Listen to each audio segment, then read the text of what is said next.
हूँ मानसी सुदर्शन। आप देख रहे हैं सिटी न्यूज। मैं आप सभी दर्शकों का करती हूँ स्वागत। अब बढ़ते हैं खबरों की तरफ। अयोध्या सोहावल तहसील थाना रौनाही चिर्रा मोहम्मदपुर गांव की वाफिया बानो की शादी मोहम्मद जाहिद मजनाई थाना इनायत नगर तहसील मिल्कीपुर के साथ हुई थी। मोहम्मद जाहिद बाहर किसी शहर में रहते हैं। वाफिया बानो कई दिनों से बीमार चल रही थी। मजनाई से अपने भाई एजाज अहमद के साथ अपने मायके चिर्रा मोहम्मद चली आईं। 5 सितंबर 2022 की रात करीब 2 बजे चिर्रा मोहम्मदपुर गांव से थोड़ी दूर शारदा सहायक नहर सलारपुर पुल के पास वाफिया बानो का दुपट्टा और चप्पल मिला है। तब से वाफिया बानो का कोई पता नहीं है। गांव में शोर होने पर रौनाही पुलिस ने गोताखोरों का सहारा लेकर शारदा नहर में कई घंटे गोताखोरों द्वारा ढूंढवाया, लेकिन वाफिया बानो का कहीं पता नहीं चला, न पुलिस को कोई जानकारी मिली है। तपस्वी छावनी के महंत परमहंस आचार्य का बयान। 2017 में हमारे पूज्य गुरुजी सर्वेश्वर दास महाराज ने सरबराहकारी और महंताई के लिए मुझे नियुक्त किया था, जिसमें अयोध्या के सभी पूज्य संत महंत के हस्ताक्षर हैं। बावजूद इसके हमारे खिलाफ कुछ लोग साजिश कर रहे हैं, जिसमें कुछ लोग तो ऐसे हैं जिनके ऊपर हत्या का आरोप है और जो अयोध्या में कब्जा कर रहे हैं। वह लोग मुझे मारना चाहते हैं, तपस्वी छावनी में लूट करना चाहते हैं। परमहंस आचार्य ने कहा कि कोई अगर तपस्वी छावनी का महंताई बनेगा तो वह ब्राह्मण होगा, जबकि दिलीप दास ब्राह्मण नहीं है। आइए आपको सुनाते हैं तपस्वी छावनी के महंत परमहंस आचार्य ने एक वीडियो वायरल करते हुए क्या कुछ कहा है। गुरु परमहंस आचार्य 18 जुलाई 2017 में हमारे पूज्य गुरुदेव श्री सर्वेश्वर दास जी ने तपस्वी जी की छावनी की महंताई व सरबराहकार हमारा जो है हमें नियुक्त कर दिए थे, जिसमें अयोध्या के सभी पूज्य संत महंतों के हस्ताक्षर हैं, जिसमें श्री राम जन्मभूमि तीर्थ क्षेत्र ट्रस्ट के अध्यक्ष पूज्य श्री नित्य गोपाल दास जी भी हैं, दिगंबर अखाड़ा के महंत श्री सुरेश दास जी भी हैं, हनुमानगढ़ी के सभी पूज्य संत हैं और महंत श्री दिनेन्द्र दास जी भी हैं। अयोध्या के जितने भी साधु संत महंत हैं सबके हस्ताक्षर हैं, सबकी फोटो है। इसके बाद जो है पूज्य गुरुदेव ने जो ट्रस्ट बनाया था उसमें भी उन्होंने साफ साफ लिखा है कि हमारे द्वारा नियुक्त जो भी उत्तराधिकारी और सरबराहकार होंगे वही ट्रस्ट के पदेन अध्यक्ष होंगे। इसके बावजूद भी लोग लगातार षड्यंत्र कर रहे हैं। खास तौर पर जो है कुछ ऐसे लोग हैं जो अयोध्या में अवैध कब्जा कर रहे हैं, जो हत्या के आरोपी हैं। ऐसे लोग जो है मुझे मारना चाहते हैं और लगातार तपस्वी छावनी को लूटने के लिए बड़े बड़े षड्यंत्र कर रहे हैं। अभी सुनने में हमें पता चला है कि तपस्वी छावनी की एक शाखा है गुजरात में, अहमदाबाद जगन्नाथ मंदिर, वहां के महंत हैं दिलीप दास जी। उनको ट्रस्टियों ने महंत बनने के लिए जो कहा है वह ट्रस्ट के हिसाब से भी अवैध है, क्योंकि गुरुजी ने साफ साफ लिखा है कि मेरे द्वारा नियुक्त महंत और सरबराहकार ही ट्रस्ट का अध्यक्ष होगा। लेकिन जबरदस्ती ये लोग जो है जिस तरह से प्रोपोगंडा फैला रहे हैं यह दुखद है। और दिलीप दास जी ब्राह्मण भी नहीं है, क्योंकि तपस्वी छावनी की परंपरा है कि गद्दी पर जो बैठते हैं वो ब्राह्मण ही बैठते हैं और हमारे पूज्य गुरुदेव श्री सर्वेश्वर दास जी के शिष्य भी नहीं है। इसलिए जो लोग दिलीप दास को महंत बनाना चाहते हैं उनको इस परंपरा का ज्ञान नहीं है कि तपस्वी छावनी की गद्दी पर वही बैठता है जो ब्राह्मण हो। जो ब्राह्मण नहीं है वो तपस्वी छावनी की गद्दी पर नहीं बैठ सकता है और हमारे गुरुदेव के वो शिष्य भी नहीं है। इसलिए मैं सभी लोगों से निवेदन कर रहा हूं, सभी पूज्य संतों से मैं प्रार्थना कर रहा हूं कि तपस्वी छावनी जो भूमाफियाओं की नजर है, जो हत्या के आरोपी हैं, ऐसे लोगों से, दमंगों से तपस्वी छावनी को बचाएं, क्योंकि सनातन परंपरा का यह एक प्रतिष्ठित स्थान है। सभी साधु संतों के पूज्य चरणों में साष्टांग दंडवत। जय श्री राम। लखनऊ के होटल लेवाना आगजनी कांड को लेकर अयोध्या जिला प्रशासन भी सतर्क हो गया है। राज्य सरकार के निर्देश पर फायर विभाग व अयोध्या विकास प्राधिकरण ने शहर के होटलों में आग से बचाव की हकीकत परखी। फायर विभाग की टीम व अयोध्या विकास प्राधिकरण की टीम ने होटलों में पहुंचकर आग से बचाव के लिए किए गए उपायों के बारे में जानकारी ली।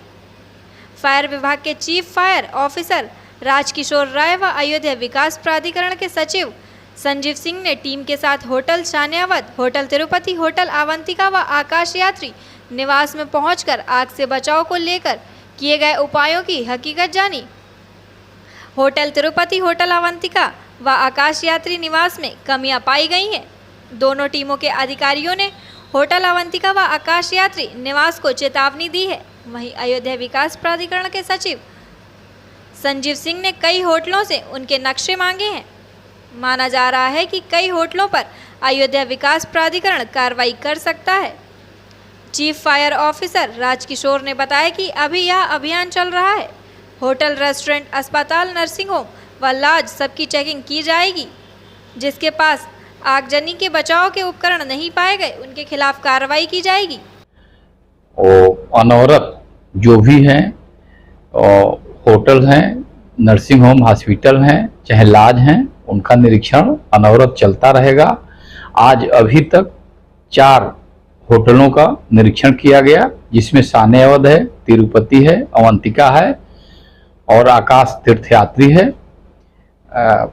विकास प्राधिकरण की टीम के साथ निरीक्षण किया गया, तो इसमें जो भी कमियां हैं उनको बताया गया, सख्त हिदायत दिया गया। प्रवेश निकास के साथ साथ फायर फाइटिंग की जो व्यवस्था है नहीं है उसको कर लीजिए। जो भी कार्रवाई होगी वो आप लोगों के सूचनार्थ कर दिया जाएगा।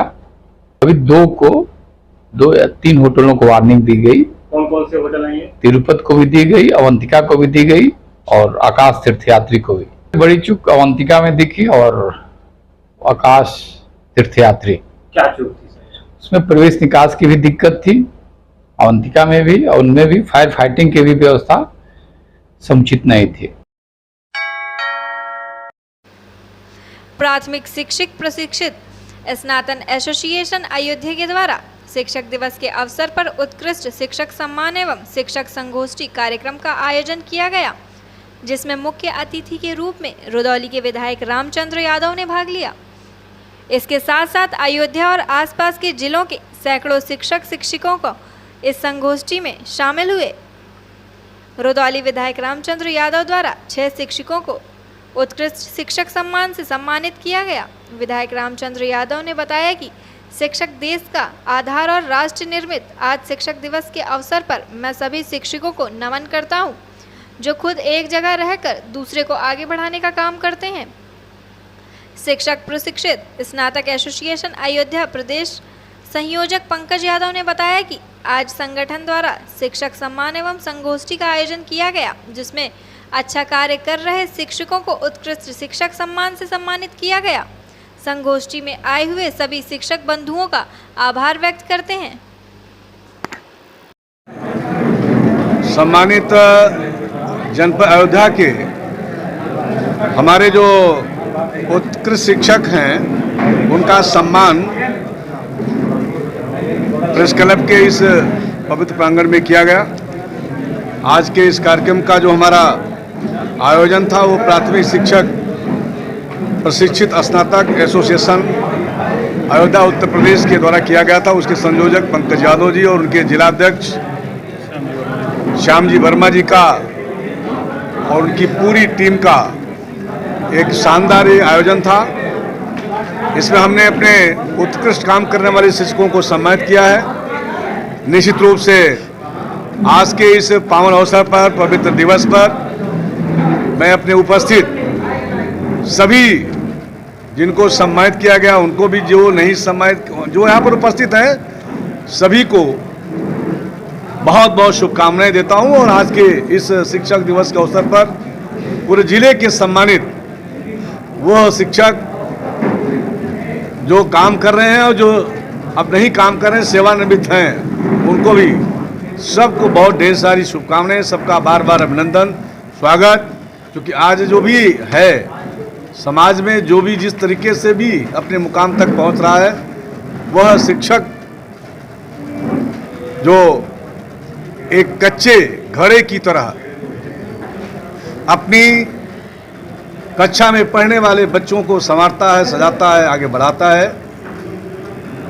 निश्चित रूप से उसके संवारने सजाने के नाते वो बाद में जाके निखर करके देश और दुनिया की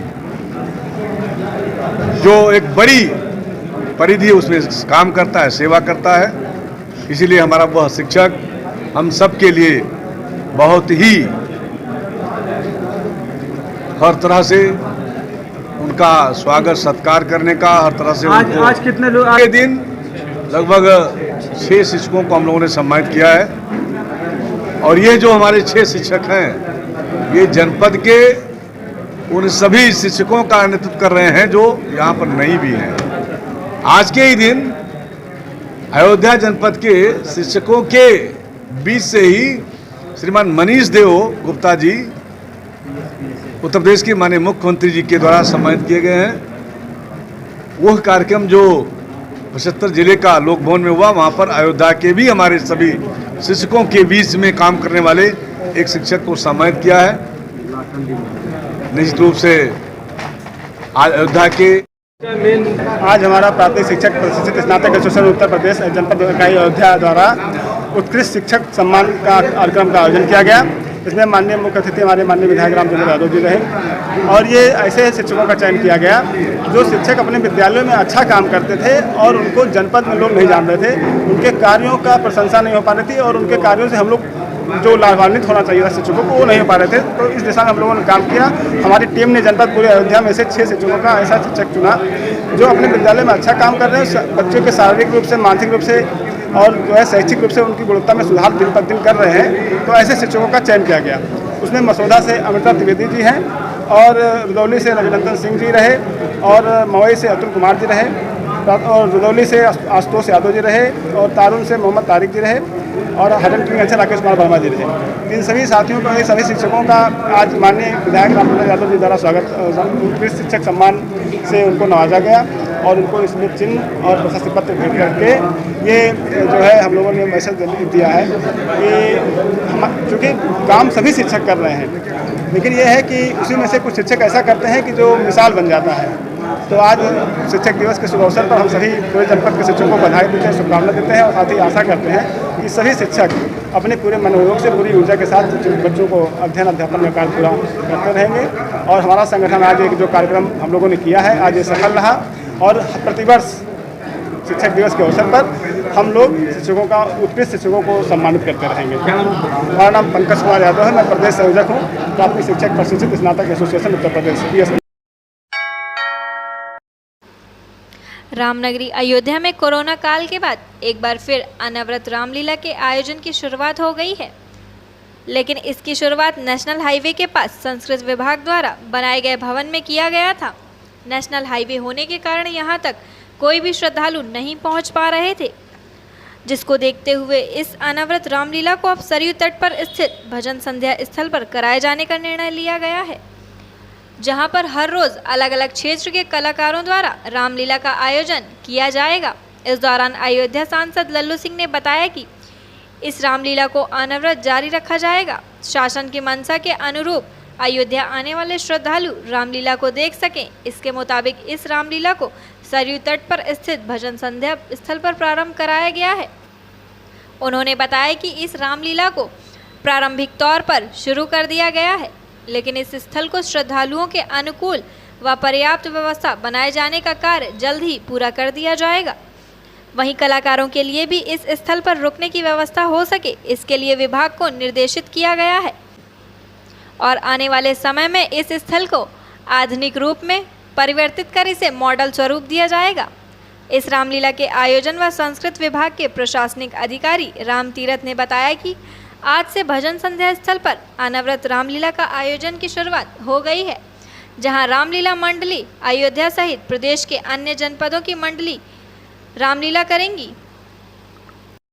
अनवरत रामलीला का आयोजन वर्ष 2004 से अयोध्या के तुलसी स्मारक भवन में चलता रहा, जो कोविड-19 की वजह से 22 मार्च 2020 से बंद हुआ था।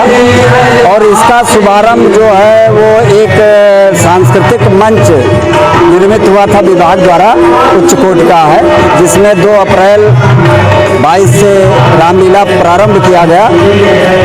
परंतु वहाँ हाईवे के किनारे होने के नाते और अयोध्या से दूर होने के नाते जिला प्रशासन तथा विभागीय अधिकारियों के उच्च आदेश में यह हुआ कि भजन संध्या स्थल पे नित्य प्रति रामलीला का आयोजन करवाया जाए, जिससे कि अयोध्या के स्थानीय लोग उसका लाभ उठा सकें। ये गोंडा से पधारी रामलीला मंडली, जिसमें आज रावण जन्म एवं पृथ्वी पुकार का मंचन होगा और माननीय यशस्वी सांसद माननीय लल्लू सिंह जी द्वारा शुभारंभ किया गया। हाँ, निश्चित रूप से हाईटेक किया जाएगा और इस मंच को और उस ढंग से रामलीला के मंचन के रूप में तैयार किया जाएगा। अभी इसमें बहुत ही कठिनाइयाँ हैं, बंदरों का आतंक है तथा कलाकारों को भी इनके सामग्री रखने का भी पर्याप्त स्थान नहीं है, इसलिए इसको थोड़ा सा मॉडिफाइड तो करना जरूरी होगा। नहीं, हमारे जिले के प्रशासन के अधिकारी भी चाहते थे, हम लोग भी चाहते थे कि चूंकि ऐसे स्थान पर जहाँ प्रतिदिन लोग हजारों की संख्या में आते रहते हैं, अगर यहाँ पर रामलीला के मंचन का कार्यक्रम हुआ तो स्वाभाविक रूप से अधिक लोग आएंगे और प्रभु श्री राम के जीवन चरित्र से संबंधित मंचन का कार्यक्रम देख सकते। यहाँ व्यवस्था में सुधार होगा, कुछ न कुछ व्यवस्था ठीक होगी, यह प्रयास है। बीते कुछ दिनों पहले जमथरा और तारापुर रजौली में अवैध निर्माण को विकास प्राधिकरण द्वारा ध्वस्त कर दिया गया था, जिसको लेकर के नेता विरोधी दल अखिलेश यादव ने मुख्यमंत्री योगी आदित्यनाथ को एक पत्र लिखा, जिसमें उन्होंने कहा कि तारापुर रजौली डूब क्षेत्र में 80% जमीन फौजियों ने बैनामा लिया है। मुख्यमंत्री जी से निवेदन है कि जमीनों पर बने उनके मकान न गिराए जाएं, जो शुल्क लेना हो शुल्क लेकर उनके प्लाटों को वैध घोषित किया जाए। वहीं सपा नेता व पूर्व राज्य मंत्री पवन पांडे ने प्रेस वार्ता में बताया कि वहां पर प्रॉपर्टी डीलर ने फौजियों को जमीन बेची, रजिस्टर्ड हुई। अगर यह लोग गलत थे तो रजिस्टर्ड नहीं होनी चाहिए थी। सरकार को पहले ही डूब क्षेत्र में रोक लगा देनी चाहिए, जमीन को वैध कर सरकार दे सभी सुविधाएं। पवन पांडे ने कहा कि राम मंदिर निर्माण शुरू होने के बाद अयोध्या में जमीनों का अवैध कारोबार शुरू हो गया है। भाजपा नेता के संरक्षण में जमीनों का अवैध कारोबार हो रहा है। नजूल विभाग, राजस्व विभाग व विकास प्राधिकरण मिलकर जमीनों का काला कारोबार कर रहे हैं। लगातार पूरे जिले में नजूल की जमीनों पर प्लॉटिंग हो रही है। नजूल की जमीनों पर बड़े बड़े मकान बनकर तैयार हो गए हैं। नेता, अधिकारी, प्रॉपर्टी डीलर सभी इस काले कारोबार में लिप्त हैं। मेरी मुख्यमंत्री योगी आदित्यनाथ से अनुरोध है कि इस मामले की जांच कराकर दोषी व भूमाफियाओं पर कठोर से कठोर कार्रवाई की जाए। कि जो ताराजीपुरम रतिया का मामला है, वहां पर 80% सैनिक हैं, पूर्व सैनिक हैं, जिन्होंने देश की रक्षा के लिए, देश की सेवा के लिए अपने प्राणों को समर्पित किया, अपनी जिंदगी समर्पित की, और रिटायर होने के बाद जो उनकी पूंजी बची थी उससे छोटे छोटे प्लाट लिए मकान बनाए। आज उस पर विकास प्राधिकरण बुलडोजर चलाना चाहता है। ये सारे लोग उत्तर प्रदेश के पूर्व मुख्यमंत्री माननीय अखिलेश यादव जी से मिले थे। अखिलेश जी ने उत्तर प्रदेश के मुख्यमंत्री योगी आदित्यनाथ जी को पत्र लिखा कि इनके मकानों और दुकानों को, क्या यार सरदार जी तमाशा कर रहे हो, जाए इनके मकान अगर जो उसके शुल्क हो, शुल्क को लिया जाए, इनकी जमीनों का शुल्क जमा किया जाए और उस प्लाटों को वैध घोषित करके इनके जीवन यापन रहने की व्यवस्था की जाए, क्योंकि इनके जीवन भर की पूंजी है वो। विकास प्राधिकरण कह रहा डूब क्षेत्र है। माननीय मुलायम सिंह यादव जी के समय वहां पर बंधा बन गया था, 15-20 वर्षों से वहां पर पानी नहीं आया। अगर ये किस प्रॉपर्टी डीलर ने इनको जमीन बेची, रजिस्ट्री हुई, अगर ये लोग गलत थे, इन्होंने पैसा दिया तो रजिस्ट्री नहीं होनी चाहिए थी। सरकार को पहले से वहां पर सारी रोक लगा देनी चाहिए थी। तो अगर अब इनका मकान बन गया, इनकी जमीनें हैं, तो उसको वैध करने, इनको रहने के लिए जो भी सुविधाएं हो सरकार को देनी चाहिए और उस पर सही कार्रवाई करनी चाहिए। दूसरी चीज मैं ये कहना चाहता हूं, आज अयोध्या की धरती पर जब से मंदिर का निर्माण प्रारंभ हुआ है, अवैध कारोबार का एकदम कारोबार चालू हो गया है।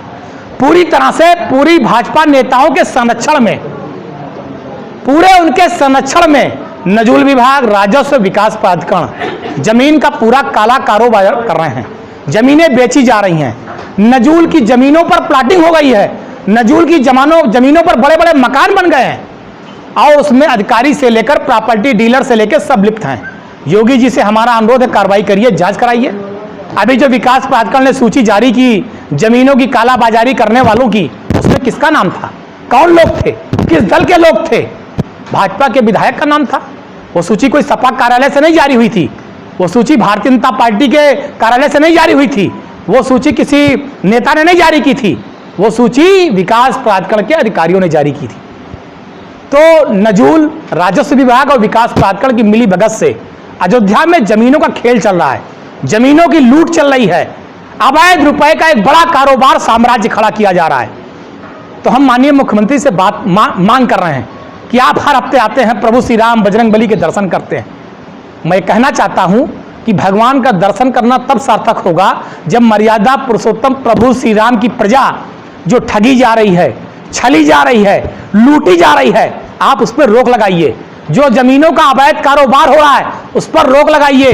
जो गरीब लोग, मध्यम वर्गीय सैनिक लोग ठगे जा रहे हैं उस पर रोक लगाइए। और अयोध्या में जो अवैध जमीनों का कारोबार करके गरीब लोगों को फंसाया जा रहा है, उनकी पूंजी को लूटा जा रहा है, इस पर रोक लगाइए। तब मर्यादा पुरुषोत्तम भगवान श्री राम और बजरंगबली भी आपसे खुश होंगे, वरना इस दर्शन और पूजन का कोई मतलब साबित नहीं होगा।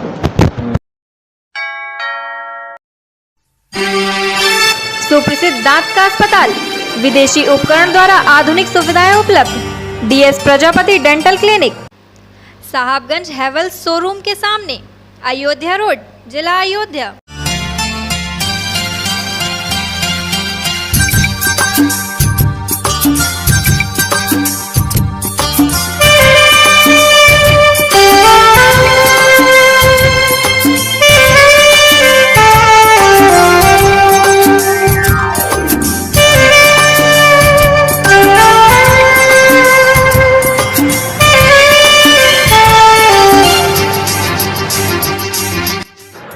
दांतों की सफाई अल्ट्रासोनिक आधुनिक उपकरणों के द्वारा की जाती है।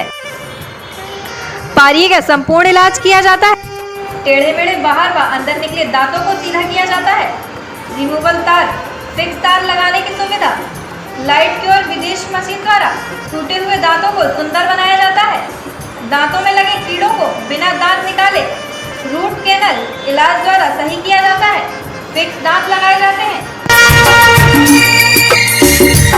डॉक्टर रोहित प्रजापति व डॉक्टर शालिनी प्रजापति।